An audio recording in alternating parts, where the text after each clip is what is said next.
So do you all think that the midterms will actually have any impact on 2016? I hear people say, midterms are midterms. They really don't affect what happens to you. They're going to have an impact. Well, the landscape has already changed. President Obama's approach already, he's violated the Washington etiquette that says, let's all patch things up after the midterm. No, he's going out there confrontationally provoking the system. And as we heard this morning, it may actually produce some legislation as a result. People like Ted Cruz and Dick Durbin, who normally don't work together on a lot of issues, are together on sentencing reform, have been for months. I've written about this. Hardly anybody's paid attention to it, but sentencing reform is an area where the right and the left are coming together. And we're going to see some kind of new trade deal now. Republicans will give President Obama more trade authority because they want the president to have that, even if it is Obama. And so I think we're going to see things change after this midterm. Well, I think, first of all, if you look at the three leaders, Speaker Boehner, soon-to-be Majority Leader McConnell, and the president, in a way, they all have less to lose. The president, you could say, he's behaving politically now, but he's not running again. I think he's internalized that to a point where we can sort of see that at work in his actions. McConnell's not going to be up for re-election for 4 years, and Speaker Boehner, you don't hear a lot about his position being precarious in his caucus anymore. So, look, these are all institutionalists, or at least McConnell and Boehner are institutionalists. They might be in much more of a position to deal on things like tax reform, immigration reform. So, maybe we are being Pollyannish, but why not? You just wrote a big piece on Christie. I take it he's running. I think he is. Yeah, I think he is. He's doing everything he can. That would seem to be putting things in place.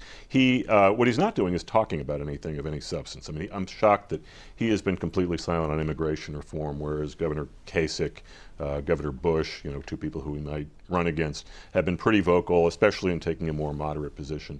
But yeah, he seems to be doing everything else politically that would suggest. I think Kasich is the dark horse here. I think he might run and might do well. He's. Well, he's got Ohio. He's pretty well respected in the party, and he's he's had a great cycle, and so I think a lot of people are looking at him. I think the serious money is still looking at Jeb Bush in the Republican donor class. And he's, making some signals that this is a possibility. He hasn't ruled it out. I think if he doesn't get in the race, there will be a serious look at the tier below him. And John Kasich is at the top of that tier. Blue-collar appeals to religious conservatives, won 25% of the African-American vote in Ohio in his reelect against an admittedly weak opponent, but it was a serious win. And this is the swingiest of the swing states. So I think that, he would get serious consideration. Being a native Ohioan from John Boehner's district, I would agree. And I've been saying Jeb Bush for last couple of years.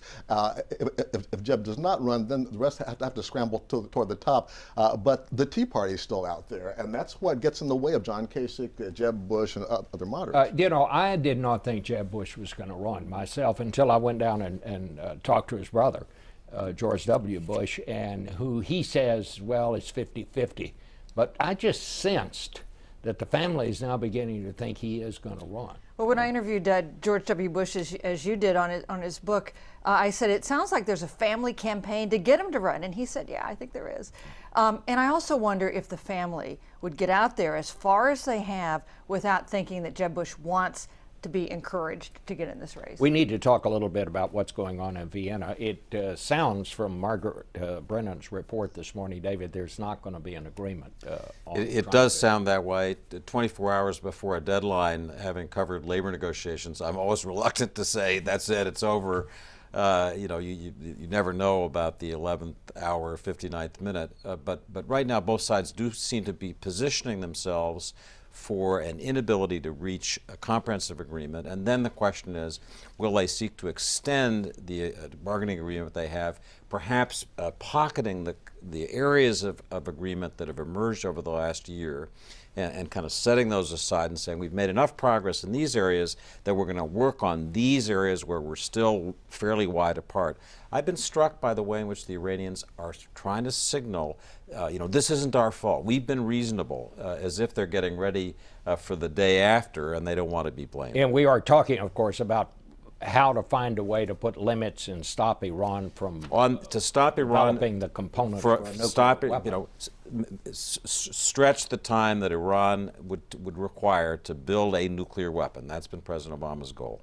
The Israelis say they just should shut down everything, and they won't be satisfied with any kind of a deal unless they just said, everything stops. Is that possible? It's probably not realistically possible. It would have been possible 5 years ago, but a series of hurdles have been crossed by the Iranians in that time period.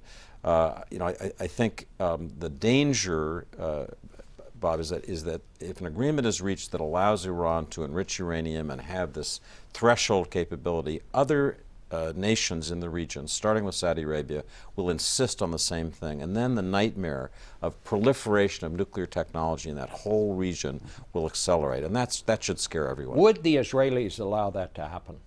A bad deal in their view? I think there are a lot of Israelis I talk to who say an ugly deal that still leaves us safer than we would be without one, and that's the deal the U.S. is seeking, would be preferable to taking military action. The problem for the Israelis is they probably don't have the weapons to be able to take out the Iranian nuclear program. The United States does, so you'll see pressure on the U.S. to do the thing that Israel can't do. If they launched it, they would want us to join in. They could start a conflict. They probably couldn't finish it. All right, we have to end it there. Thanks all of you for being here this morning, and we'll be right back.